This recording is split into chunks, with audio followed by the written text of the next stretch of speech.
Hello, everyone, and thank you so much for joining us for the final night in our read along for Much Ado About Nothing, which will cover Acts 4 and 5. And remember to check out our episode that comes out tomorrow that will cover this section of the play. And then don't forget to catch the next week's episode when we talk about film adaptations of Much Ado About Nothing. You can listen to those episodes wherever you stream your podcasts or at our website, theliterary.life.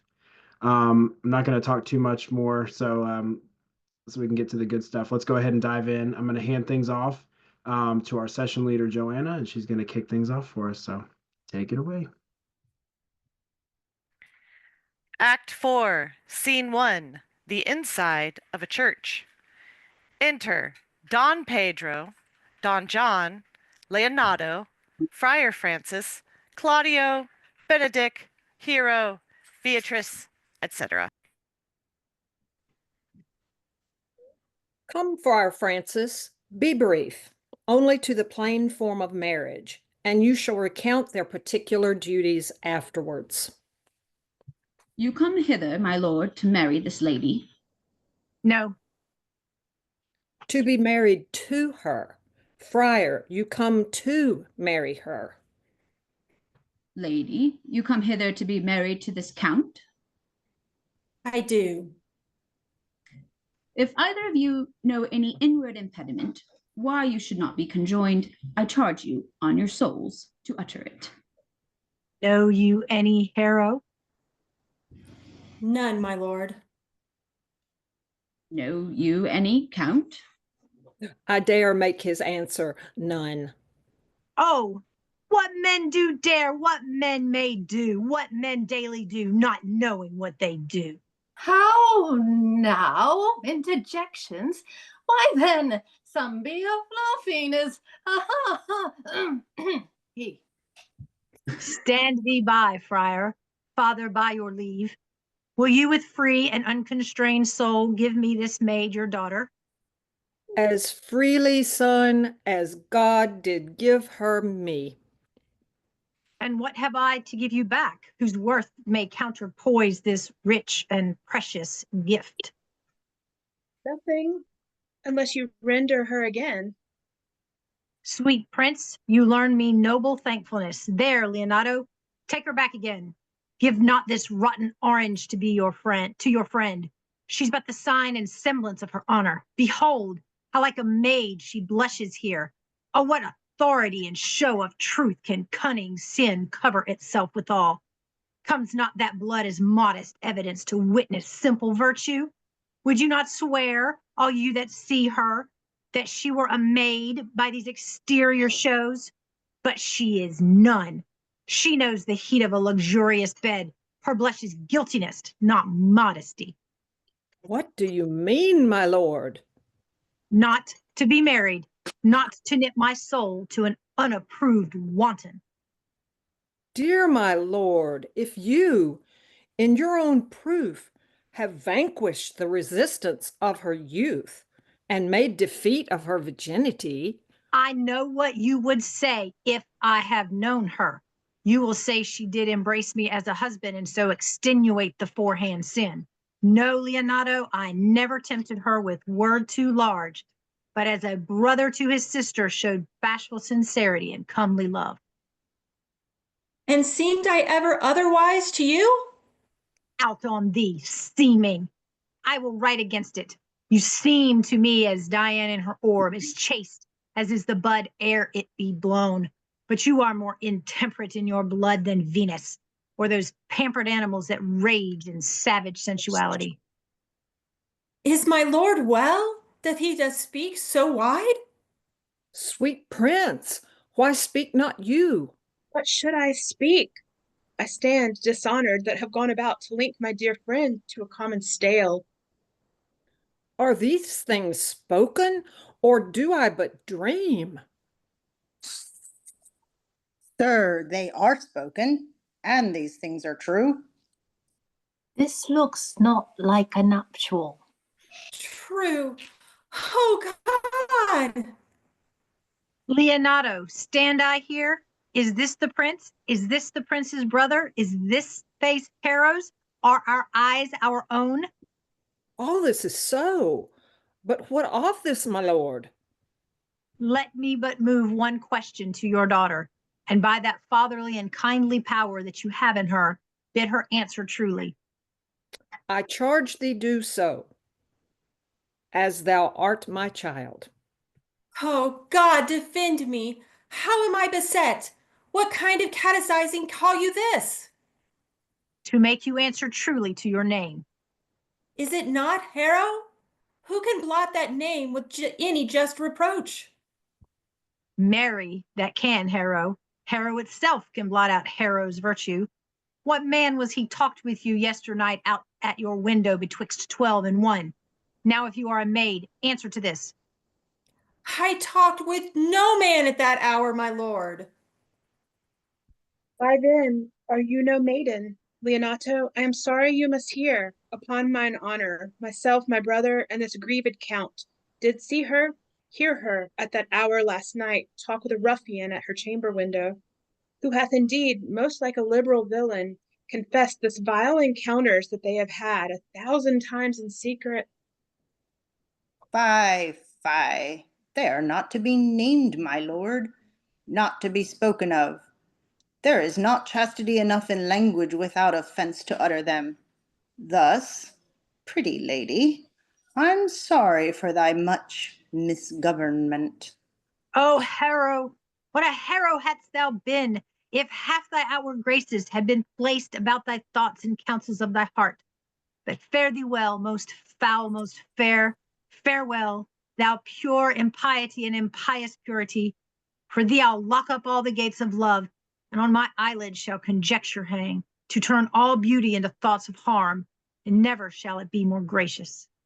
Hath no man's dagger here a point for me? Oh! Why, how now, cousin? Hero swoons. Wherefore sink you down? Come, let us go. These things come thus to light, smother her spirits up. Exeunt Don Pedro, Don John, and Claudio. How doth the lady? Dead, I think. Help, uncle! Harrow! Why, Harrow, uncle! Senor Benedict Friar! O fate, take not away thy heavy hand. Death is the fairest cover for her shame that may be wished for. How now, cousin Harrow? Have comfort, lady. Dost thou look up? Yea, wherefore should she not? Wherefore? Why doth not every earthly thing cry shame upon her? Could she here deny the story that is printed in her blood? Do not live, Harrow. Do not ope thine eyes.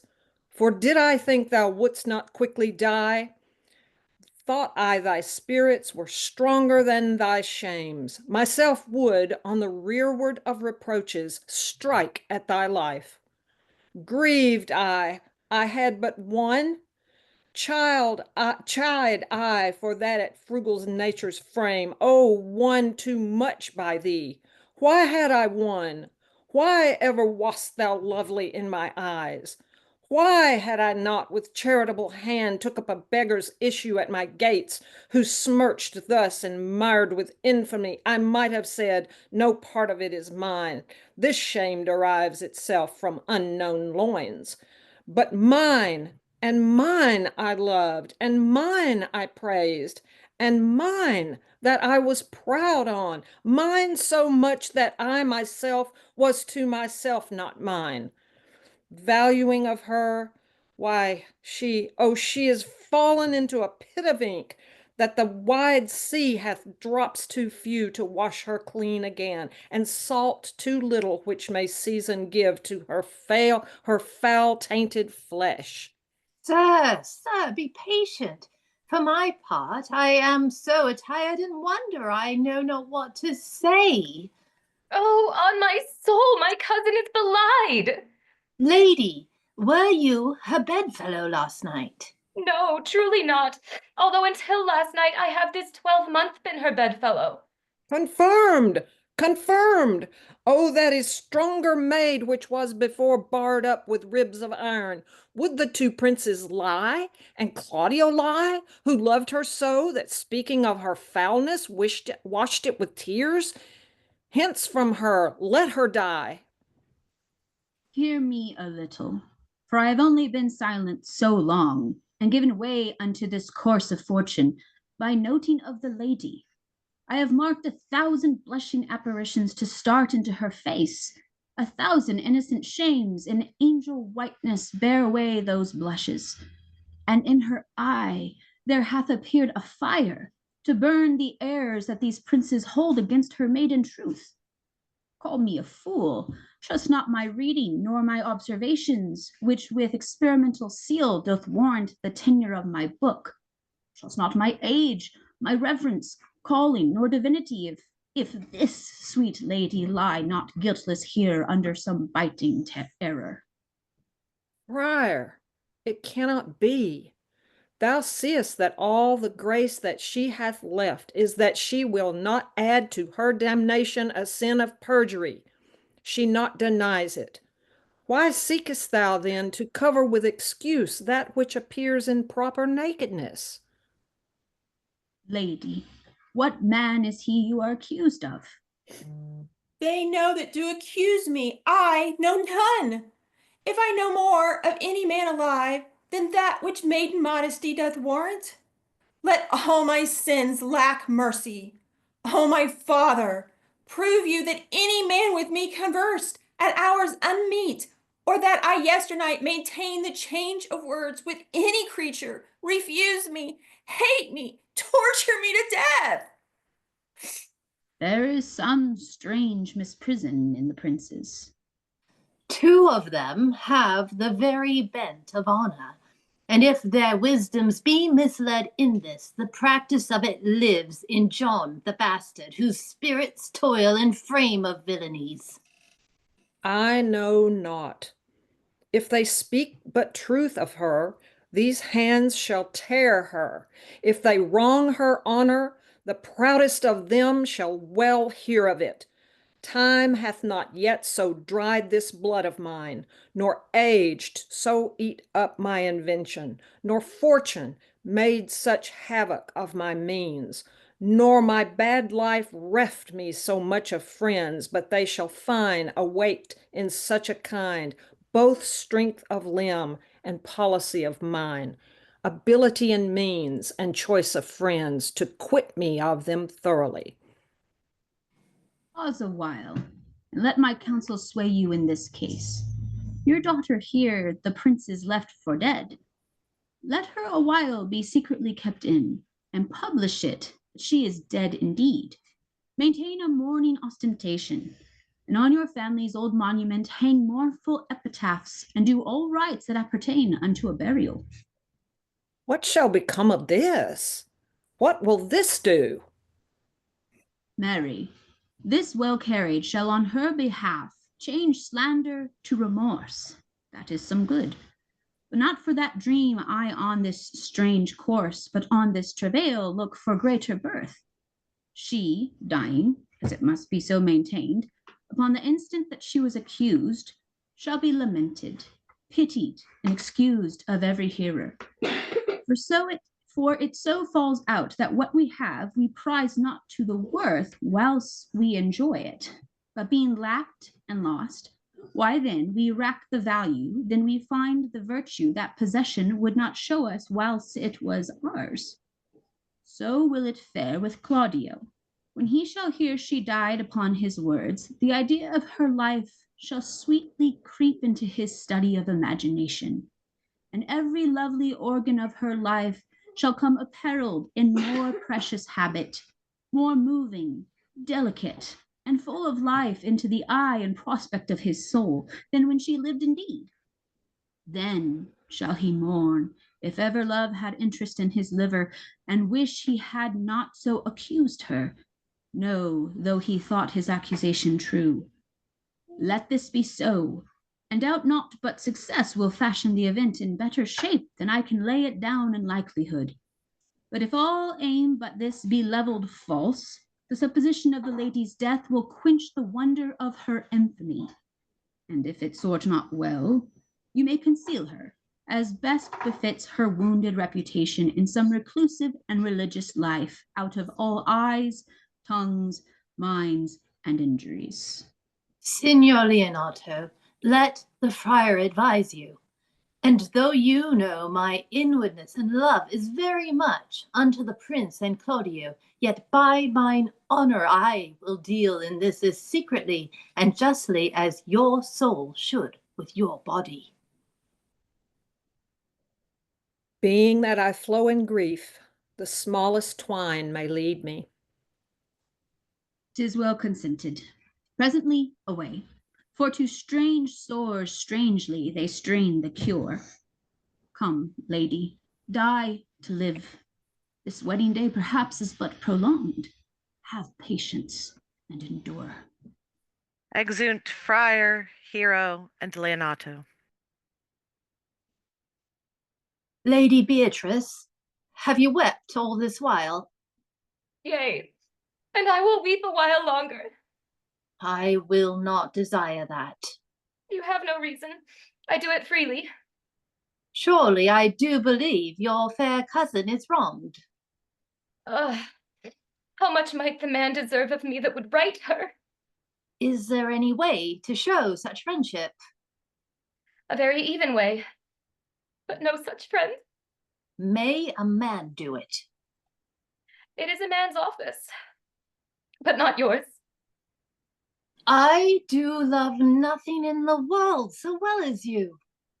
Is not that strange? As strange as the thing I know not. It were as possible for me to say I loved nothing so well as you. But believe me not, and yet I lie not. I confess nothing, nor I deny nothing. I am sorry for my cousin. By my sword, Beatrice, thou lovest me. Do not swear by it and eat it. I will swear by it that you love me, and I will make him eat it that says I love not you. Will you not eat your word? With no sauce that can be devised to it, I protest I love thee. Why then, God forgive me. What offense, sweet Beatrice? You have stayed me in a happy hour. I was about to protest I loved you. And do it with all thy heart. I love you with so much of my heart that none is left to protest. Come, bid me do anything for thee. Kill Claudio. Not for the wide world. You kill me to deny it. Farewell. Harry, sweet Beatrice. I am gone though I am here. There is no love in you. Nay, I pray you let me go. Beatrice. In faith I will go. We'll be friends first. You dare easier be friends with me than fight with mine enemy. Is Claudio thine enemy? Is he not approved in the height of villain, that hath slandered, scorned, dishonored my kinswoman? Oh, that I were a man! What, bear her in hand until they come to take hands, and then with public accusation, uncovered slander, unmitigated rancor. Oh, God, that I were a man, I would eat his heart in the marketplace! Hear me, Beatrice. Talk with a man out at a window? A proper saying. Nay, but Beatrice. Sweet hero, she is wronged, she is slandered, she is undone. Beatrice. Princes and counties, surely a princely testimony, a goodly Count Comfect, a sweet gallant surely. Oh, that I were a man for his sake, or that I had any friend would be a man for my sake. But manhood is melted into curtsies, valor into compliment, and men are only turned into tongue and trim ones too. He is now as valiant as Hercules, that only tells a lie and swears it. I cannot be a man with wishing, therefore I will die a woman with grieving. Tarry, good Beatrice. By this hand I love thee. Use it for my love, some other way than swearing by it. Think you, in your soul, the Count Claudio hath wronged Hero? Yea, as sure as I have a thought or a soul. Enough. I am engaged. I will challenge him. I will kiss your hand, and so leave you. By this hand, Claudio shall render me a dear account. As you hear of me, so think of me. Go, comfort your cousin. I must say she is dead. And so, farewell. Exeunt. Scene 2. A prison. Enter Dogberry, Verges, and Sexton in gowns, and the watch, with Conrad and Baraccio. Is our whole disassembly appeared? Oh, a stool and a cushion for the sexton. Which be the malefactors? Marry, that am I and my partner. Nay, that's certain. We have the exhibition to examine. But which are the offenders that are to be examined? Let them come before Master Constable. Yea, marry, let them come before me. What is your name, friend? Baraccio. Pray write down Baraccio. Yours, Sarah? I'm a gentleman, sir, and my name is Conrad. Write down Master Gentleman Conrad. Masters, do you serve God? Yea, sir, we hope. Write down that they hope they serve God, and write God first, for God defend, but God should go before such villains. Masters, it is approved already that you are little better than false knaves, and it will go near to be thought so shortly. How answer you for yourselves? Marry, sir, we say we are none. A marvelous witty fellow, I assure you, but I will go about with him. Come you hither, sirrah. A word in your ear, sir. I say to you, it is thought you are false knaves. Sir, I say to you, we are none. Well, stand aside. For God, they are both in a tale. Have you writ down that they are none? Master Constable, you go not the way to examine. You must call forth the watch that are their accusers. Yea, marry, that's the eftest way. Let the watch come forth. Masters, I charge you, in the prince's name, accuse these men.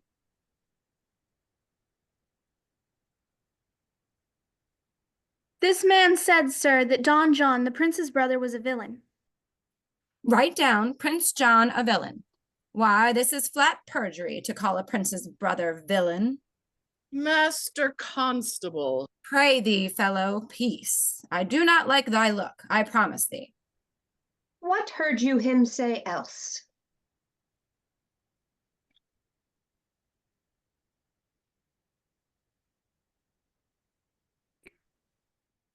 You're muted. Second watch, you're muted. Marry, that he had received 1,000 ducats of Don John for accusing the lady hero wrongfully. Flat burglary as ever was committed. Yea, by the mass, that is. What else, fellow? And that the Count Claudio did mean, upon his words, to disgrace Hera before the whole assembly, and not to marry her. O villain, thou wilt be condemned into everlasting redemption for this. What else? This is all. And this is more, masters, than you can deny. Prince John is the morning secretly stolen away. Hera was in the manner accused, in this manner refused, and upon the grief of this suddenly died. Master Constable, let these men be bound and brought to Leonado's.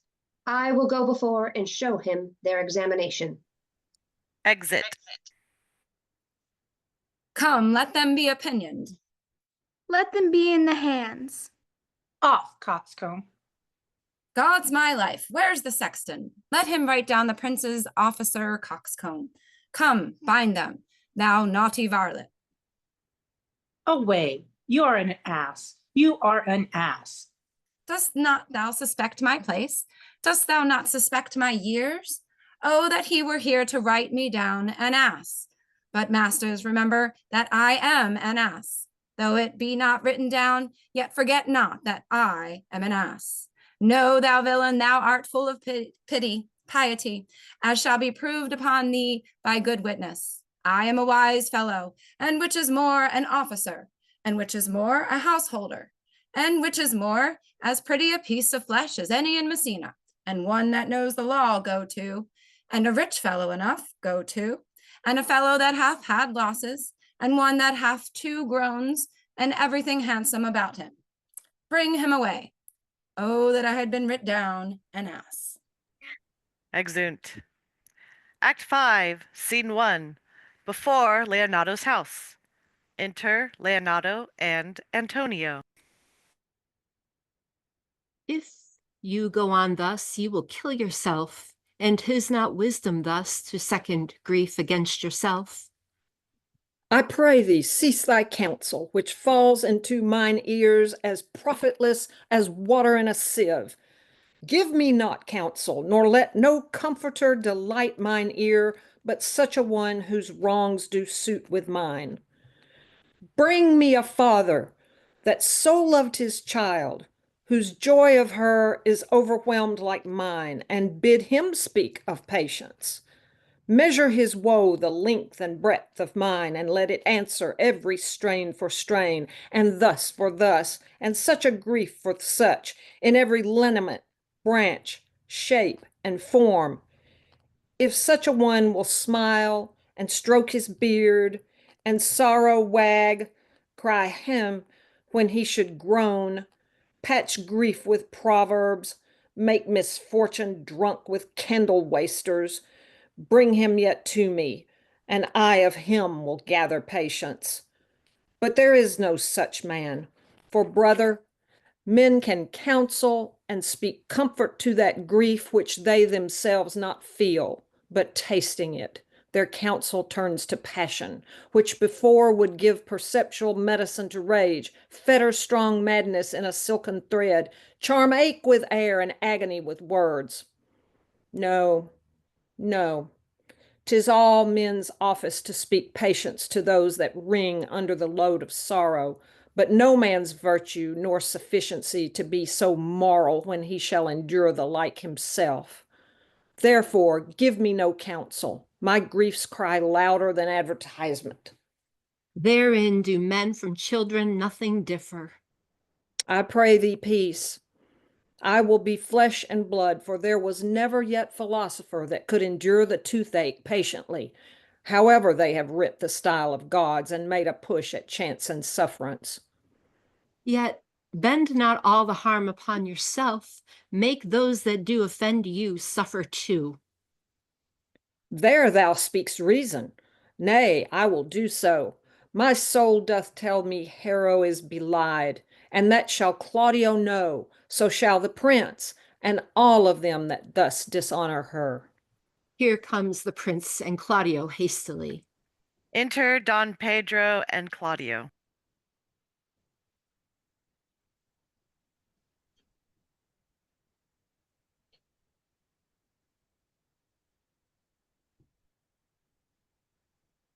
Good evening. Good evening. Good day to both of you. Hear you, my lords. You have some haste, Leonato. Some haste, my lord. Will fare you well, my lord. Are you so hasty now? Well, all is one. Nay, do not quarrel with us, good old man. If he could right himself with quarreling, some of us would lie low. Who wrongs him? Mary, thou dost wrong me, thou dissembler, thou... Nay, never lay thy hand upon thy sword. I fear thee not. Mary, beshrew your hand. If it should give your age such cause of fear, in faith my hand meant nothing to my sword. Tush, tush, man, never fleer and jest at me. I speak not like a dotard nor fool, as under privilege of age to brag what I have done being young, or what would do were I not old. No, Claudio, to thy head, thou hast so wronged mine innocent child and me that I am forced to lay my reverence by, and with gray hairs and bruise of many days do challenge thee to trial of a man. I say thou hast belied mine innocent child. Thy slander hath gone through and through her heart, and she lies buried with her ancestors. Oh, in a tomb where never scandal slept, save this of hers, framed by thy villainy. My villainy? Thine, Claudio, thine, I say. You say not right, old man. My lord, I'll prove it on his body if he dare, despite his nice fence and his active practice, his May of youth and bloom of lustihood. Away, I will not have to do with you. Canst thou so daff me? Thou hast killed my child. If thou kill'st me, boy, thou shalt kill a man. He shall kill 2 of us, and men indeed, but that's no matter. Let him kill one first, with me and wear me, and let him answer me. Come, follow me, boy. Come, sir boy, come, follow me. Sir boy, I'll whip you from your foining fence. Nay, as I am a gentleman, I will. Brother! Content yourself. God knows I loved my niece, and she is dead, slandered to death by villains that dare as well answer a man indeed, as I dare take a serpent by the tongue. Boys, apes, braggarts, jacks, milksops. Brother Anthony. Hold you content. What, man, I know them, yea, and what they weigh, even to the utmost scruple, scrambling, outfacing, fashion-monging boys that lie and cog and flout, deprave and slander, go antically, show outward hideousness, and speak off 6 dangerous words, how they might hurt their enemies if they durst. And this is all. But, brother Anthony. Come, 'tis no matter. Do you not meddle? Let me deal in this. Gentlemen, both, we will not wake your patience. My heart is sorry for your daughter's death. But on my honor, she was charged with nothing but what was true and very full of proof. My lord, my lord. I will not hear you. No? Come, brother, away. I will be heard.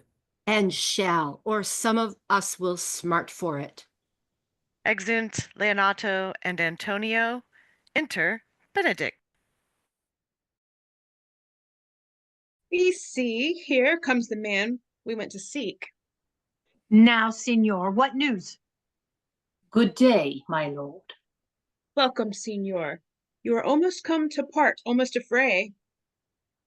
We had like to have had our 2 noses snapped off with 2 old men without teeth.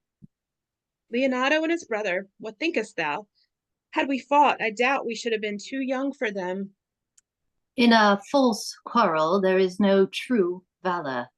I came to seek you both. We have been up and down to seek thee, for we are high-proof melancholy, and would fain have it beaten away. Wilt thou use thy wit? It is in my scabbard. Shall I draw it? Dost thou wear thy wit by thy side? Never any did so. Though very many have been beside their wit. I will bid thee draw, as we do the minstrels. Draw to pleasure us. As I am an honest man, he looks pale. Art thou sick or angry? What courage, man? What thou care killed a cat? Thou hast mettle enough in thee to kill care.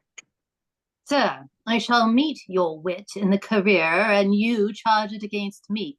I pray you, choose another subject. Nay, then, give him another staff.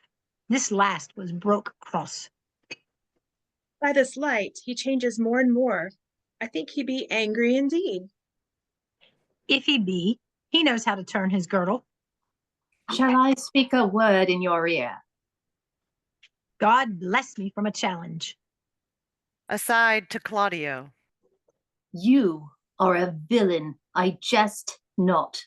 I will make it good how you dare, with what you dare and when you dare. Do me right, or I will protest your cowardice. You have killed a sweet lady, and her death shall fall heavy on you. Let me hear from you. Well, I will meet you, so I may have good cheer. What a feast! A feast? In faith, I thank him. He hath bid me to a calf's head and a capon, the which if I do not carve most curiously, say my knife's naught. Shall I not find a woodcock too? Sir, your wit ambles well, it goes easily. I'll tell thee how Beatrice praised thy wit the other day. I said thou hast a fine wit. True, said she, a fine little one. No, said I, a great wit. Right, says she, a great gross one. Nay, said I, a good wit. Just, said she, it hurts nobody. Nay, said I, the gentleman is wise. Certain, said she, a wise gentleman. Nay, said I, he hath the tongues. That I believe, said she, for he swore a thing to me on Monday night, which he forswore on Tuesday morning. There's a double tongue, there's two tongues. Then did she an hour together transshape thy particular virtues. Yet at last she concluded with a sigh, thou wast the properest man in Italy. For the which she wept heartily, and said she cared not. Yea, that she did. But yet for all that, and if she did not hate him deadly, she would love him dearly. The old man's daughter told us all. All, and moreover, God saw him when he was hid in the garden. But when shall we set the savage bull's horns on the sensible Benedict's head? Yea, and text underneath, here dwells Benedict, the married man. Fare you well, boy. You know my mind. I will leave you now to your gossip-like humor. You break jests as braggarts do their blades, which, God be thanked, hurt not. My lord, for your many courtesies I thank you. I must discontinue your company. Your brother, the bastard, is fled from Messina.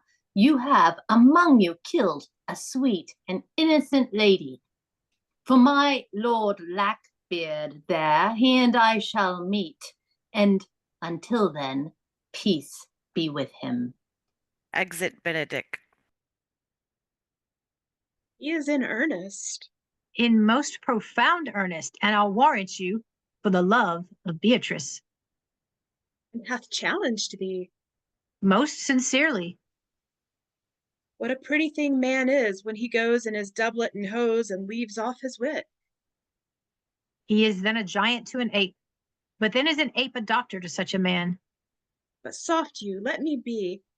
Pluck up my heart, and be sad. Did he not say my brother was fled? Enter Dogberry, Verges, and the Watch with Conrad and Borachio. Come you, sir. If justice cannot tame you, she shall ne'er weigh more reasons in her balance. Nay, and you be a cursing hypocrite once, you must be looked into. How now, two of my brother's men bound? Borachio one? Hearken after their offense, my lord. Officers, what offense have these men done? Marry, sir, they have committed false report. Moreover, they have spoken untruths. Secondarily, they are slanders. Sixth and lastly, they have belied a lady. Thirdly, they have verified unjust things. And to conclude, they are lying knaves. First, I ask thee what they have done. Thirdly, I ask thee what's their offense. Sixth, and lastly, why are they committed? And to conclude, what you lay to their charge. Rightly reasoned, and in his own division, and by my troth, there's one meaning well suited. Who have you offended, masters, that you are thus bound to your answer? This learned constable is too cunning to be understood. What's your offense? Sweet prince, let me go no farther to mine answer.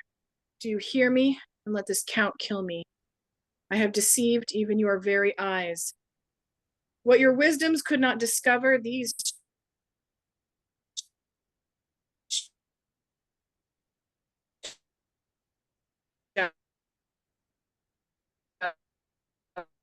Borachio, we're losing you. fools have brought to light. How you were brought into the orchard and saw me court Margaret in hero's garments. Marry her. My villainy they have upon record, which I had rather seal with my death than repeat over to my shame. The lady is dead upon mine and my master's false accusation, and briefly, I desire nothing but the reward of a villain. Runs not this speech like iron through your blood? I have drunk poison whilst he utters it. But did my brother set thee onto this? Yea, and paid me richly for the practice of it. He is composed and framed of treachery, and fled he is upon this villainy.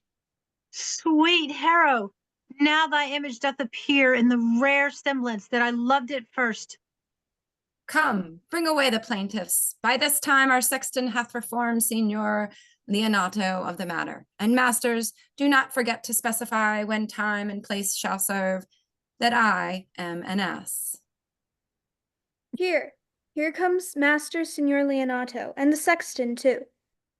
Re-enter Leonato, Antonio, and the sexton. Which is the villain? Let me see his eyes, that when I note another man like him, I may avoid him. Which of these is he?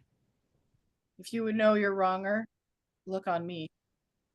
Art thou the slave that with thy breath hast killed mine innocent child? Yea, even I alone. No, not so, villain. Thou beliest thyself. Here stand a pair of honorable men. A third is fled that had a hand in it. I thank you, princes, for my daughter's death. Record it with your high and worthy deeds. 'Twas bravely done if you bethink you of it. I know not how to pray your patience, yet I must speak. Choose your revenge yourself. Impose me to what penance your invention can lay upon my sin. Yet sinned I not, but in mistaking. By my soul, nor I, and yet to satisfy this good old man, I would bend under any heavy weight that he'll enjoin me to.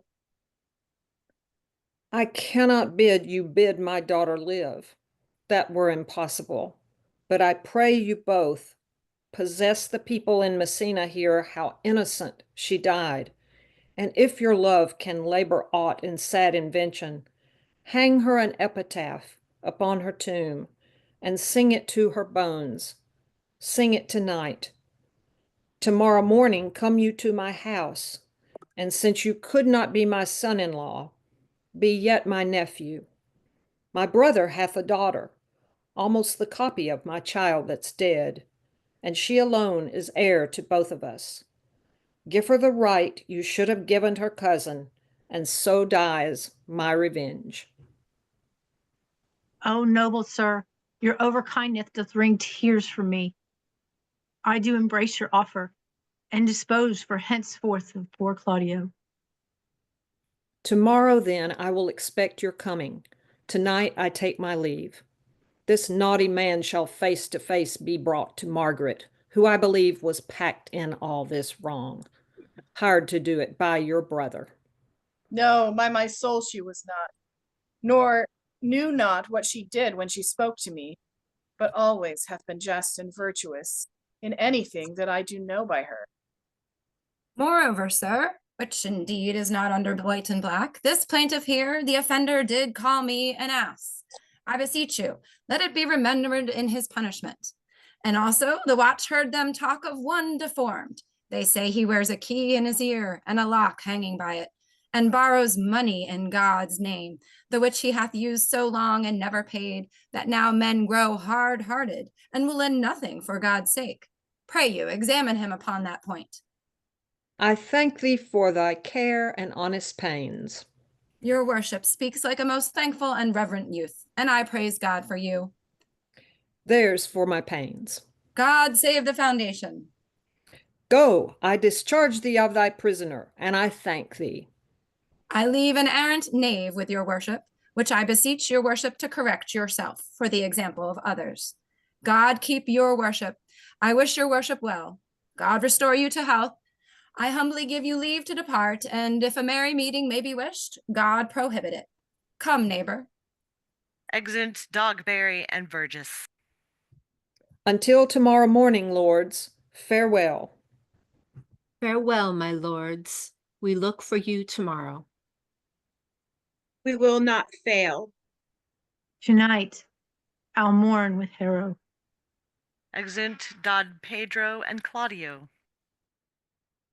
Bring you these fellows on. We'll talk with Margaret, how her acquaintance grew with this lewd fellow. Exeunt all. Scene 2. Leonato's garden. Enter Benedict and Margaret, meeting.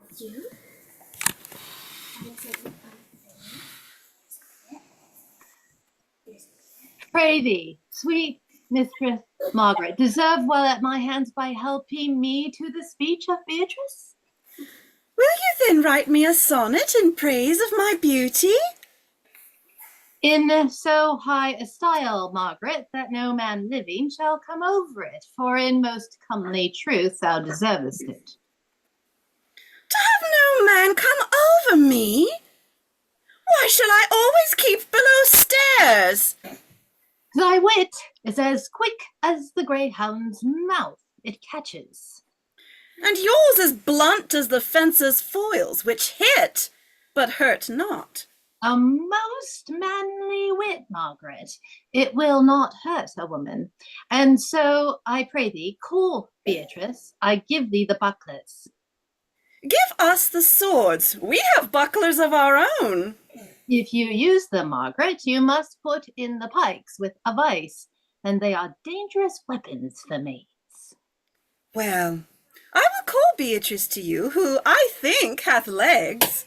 And therefore will come. Exit Margaret.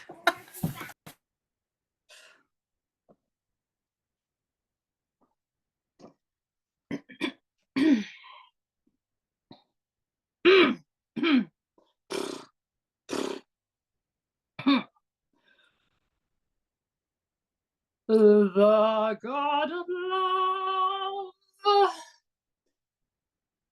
that sits above and knows me and knows me.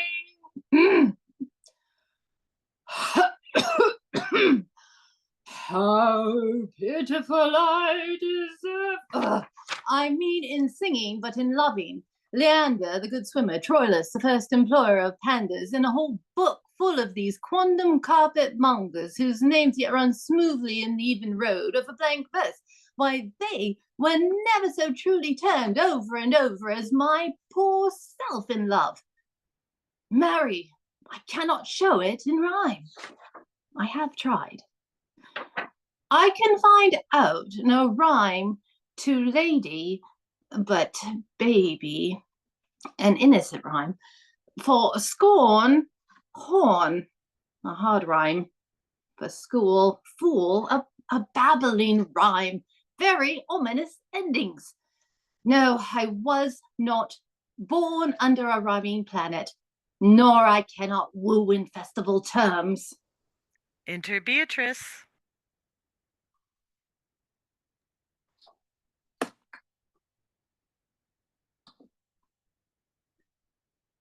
Sweet Beatrice, wouldst thou come when I called thee? Stay, Signor, and depart when you bid me. Oh, stay but till then. Then is spoken. Fare you well now, and yet, ere I go, let me go with that I came for, which is, with knowing what hath passed between you and Claudio. Only foul words, and thereupon I will kiss thee. Foul words is but foul wind, and foul wind is but foul breath, and foul breath is noisome. Therefore I will depart unkissed. Thou hast frighted the word out of his right sense, so forcible is thy wit. But I must tell thee plainly, Claudio undergoes my challenge, and either I must shortly hear from him, or I will subscribe him a coward. And I pray thee now, tell me, for which of my bad parts didst thou first fall in love with me? For them all together, which maintained so politic a state of evil, that they will not admit any good part to intermingle with them. But for which of my good parts did you first suffer love for me? Suffer love? That's a good epithet. I do suffer love, indeed, for I love thee against my will. In spite of your heart, I think. Alas, poor heart. If you spite it for my sake, I will spite it for yours, for I will never love that which my friend hates. Thou and I are too wise to woo peaceably. It appears not in this confession. There's not one wise man among 20 that will praise himself. An old instance, Beatrice, that lived in the time of good neighbors. If a man do not erect in this age his own tomb ere he dies, he shall live no longer in monument than the bell rings and the widow weeps. And how long is that, think you? Question. Why, an hour in clamor and a quarter in room. Therefore is it most expedient for the wise, if Don Worm his conscience finds no impediment to the contrary, to be the trumpet of his own virtues, as I am to myself. So much for praising myself, who I myself will bear witness is praiseworthy. And now tell me, how doth your cousin? Very ill. And how do you? Very ill too. Serve God, love me, and mend. There will I leave you to, for here comes one in haste. Enter Ursula. Madam, you must come to your uncle. Yonder's old coil at home. It is proved my lady Hero hath been falsely accused, the prince and Claudio mightily abused, and Don John is the author of all, who is fled and gone. Will you come presently? Will you go hear this news, Signor? I will live in thy heart, die on thy lap, and be buried in thy eyes. And moreover, I will go with thee to thy uncle's. Exit all. Scene 3, the inside of a church. Enter Don Pedro, Claudio, and attendants with music and tapers. Okay, here's a short speech, and then I'm on for most of the rest of the play. Oh, sorry. Someone is unmuted and needs to mute back up. I think it's Devora. There you go. Is this the monument of Leonato? It is, my lord. Reading from a scroll.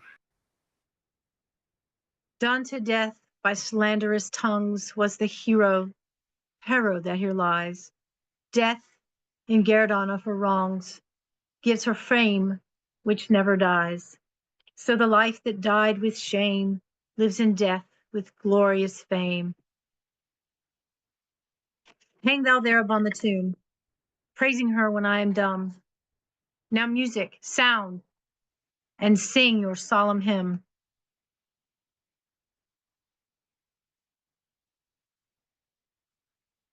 Pardon, goddess of the night, those that slew thy virgin night. For the which with songs of woe round about her tomb they go. Midnight, assist our moan, help us to sigh and groan heavily, heavily. Graves, yawn and yield your dead, till death be uttered heavily, heavily. Now unto thy bones, good night. Yearly will I do this right. Good morrow, masters. Put your torches out. The wolves have prayed, and look, the gentle day, before the wheels of Phoebus round about, dapples the drowsy east with spots of gray. Thanks to you all, and leave us. Fare you well. Good morrow, masters. Each his several way.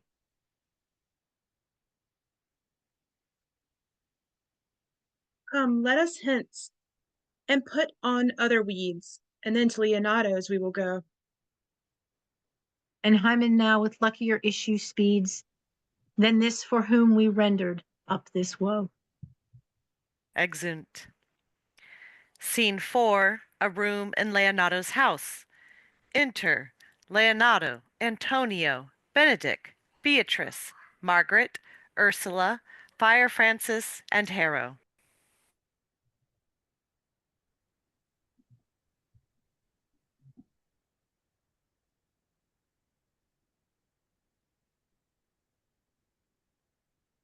Friar, you are muted.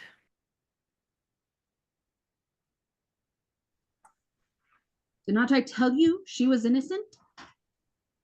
So are the prince and Claudio, who accused her upon the error that you heard debated.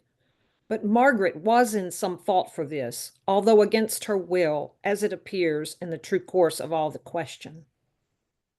Well, I am glad that all things sort so well. And so am I, being else by faith enforced to call young Claudio to a reckoning for it. Well, daughter, and you gentlewomen all, withdraw into a chamber by yourselves, and when I send for you, come hither masked. The prince and Claudio promised by this hour to visit me. You know Exit. your office, brother. Ladies. You know your office, brother. You must be father to your brother's daughter, and give her to young Claudio. Which I will do with confirmed countenance. Friar, I must entreat your pains, I think. What, signor? To bind me or undo me, one of them. Signor Leonato, truth it is, good signor, your niece regards me with an higher favor. That I, my daughter, lent her, 'tis most true. And I do with an eye of love requite her. The sight whereof I think you had from me, from Claudio and the prince. But what's your will? Your answer, sir, is enigmatical, but for my will is your goodwill, may stand with ours this day to be conjoined in the state of honorable marriage, in which, good friar, I shall desire your help. My heart is with your liking. And my help. Here comes the prince and Claudio.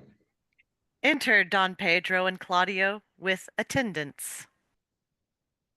Good morrow to this fair assembly. Good morrow, prince. Good morrow, Claudio. We here attend you. Are you yet determined today to marry with my brother's daughter? I'll hold my mind, were she an Ethiop. Call her forth, brother. Here's the friar ready. Exit Antonio. Good morrow, Benedict. But what's the matter? That you have such a February face, so full of frost, of storm, and cloudiness. I think he thinks upon the savage bull. Tush, fear not, man. We'll tip thy horns with gold, and all Europa shall rejoice at thee, as once Europa did at lusty Jove, when he would play the noble beast in love. Bull Jove, sir, had an amiable low, and some such strange bull leapt your father's cow and got a calf in that same noble feat, much like to you, for you have just his fleet. For this I owe you. Here comes other reckonings. Re-enter Antonio with the ladies, masked. Which is the lady I must seize upon? This same is she, and I do give you her. Why then she's mine. Sweet, let me see your face. No, that you shall not till you take her hand before this friar and swear to marry her. Give me your hand. Before this holy friar, I am your husband, if you like of me. And when I lived, I was your other wife. And when you loved, you were my other husband. Another Hero! Nothing certainer. One Hero died defiled, but I do live. And surely as I live, I am a maid. The former hero that is dead. She died, my lord, but whiles her slander lived.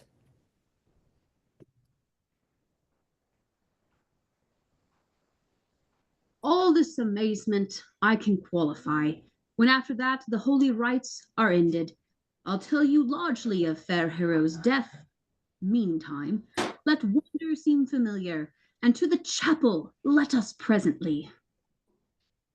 Soft and fair, friar. Which is Beatrice?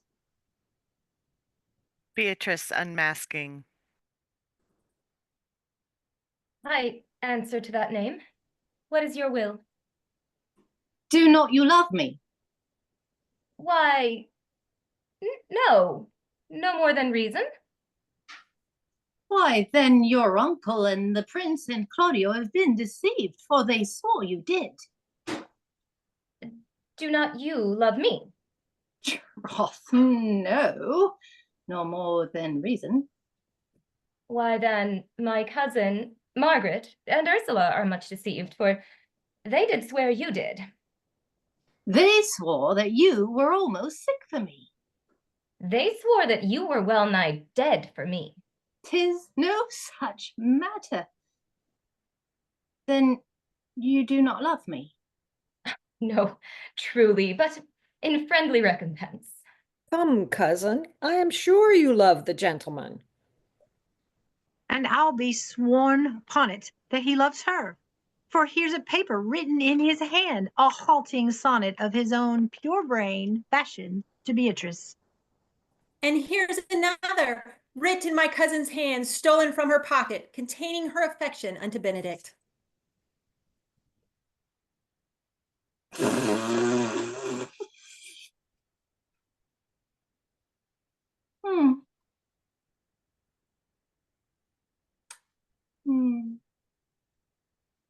A miracle. Here's our own hands against our hearts. Come, I will have thee, but by this light I take thee for pity. I would not deny you, but by this good day I yield upon great persuasion, and partly to save your life, for I was told you were in a consumption. Peace, I will stop your mouth. Kisses her.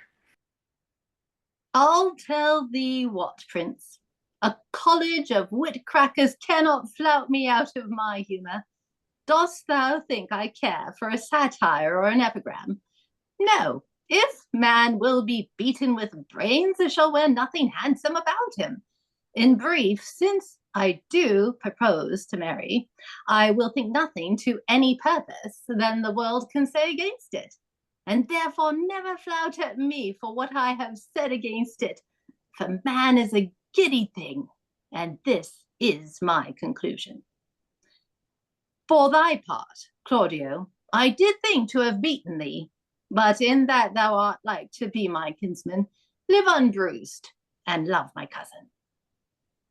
I had well hoped thou wouldst have denied Beatrice, that I might have cudgeled thee out of thy single life to make thee a double dealer, which out of question thou wilt be, if my cousin do not look exceeding narrowly to thee. Come, come, we are friends. Let's have a dance ere we are married, that we may lighten our own hearts and our wives' heels. We'll have dancing afterward. First of my word, therefore play music. Prince, thou art sad. Get thee a wife. Get thee a wife. There is no staff more reverend than one tipped with horn. Enter messenger. My lord, your brother John is ta'en fight and brought with armed men back to Messina. Think not on him till tomorrow. I'll devise thee brave punishments for him. Strike up, pipers. They dance. Exit all. All right. Can we get a round of applause for everybody? Everybody take a bow, our literary life players. Oh my gosh. You all have turned these last 3 weeks into like just the best must-see event. We have excellent readers, excellent singers. Thank you to everybody who read, not just tonight, but all 3 nights. Thank you to everyone who volunteered at the last minute to read. Thank you to our session leaders who kept everything running smoothly. This has just been such a great read along. I've just been astounded by the performances. You made us laugh and you made us cry and you gave us such a good show. So thank you guys again so much. I hope you guys can all go onto the Patreon Discord or the Facebook group just to kind of revel in the rave reviews that I'm sure that are going to come. Again, thank you so much. Just don't forget to listen to the new episode that comes out tomorrow.